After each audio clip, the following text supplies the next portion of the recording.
Iniimbestigahan na ngayon ng otoridad ang pagkahulog ng dalawang binata sa sekretong tunnel sa Purok 7, Bukawi, Barangay Cogon, Babac District, Island Garden, City of Samal, Uigako sa Davao del Norte. Bago rito, nakatanggap ng ulat ang Davao City Fire District Special Rescue Force at kaagad tinungo ang lugar at nagsagawa ng high angle at confined space response kasama ang mga tauhan ng SRF Davao del Norte at BFP Samal Babac Substation at ibang responders na iligtas ang isang biktima, ngunit ang kasama nito ay hindi na nagawang iligtas at binawian ng buhay.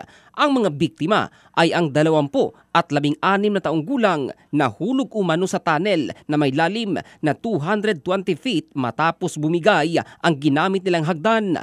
Inaalam na ng otoridad ang pagkakaroon ng tunnel sa lugar na sinadya umanong itago sa tulong ng tinayong warehouse lingid sa kaalaman ng mga residente. Pinaniniwalaan ng marami na ang ginagawang tunnel ay posibleng bahagi ng iligal na pagmimina o treasure hunting.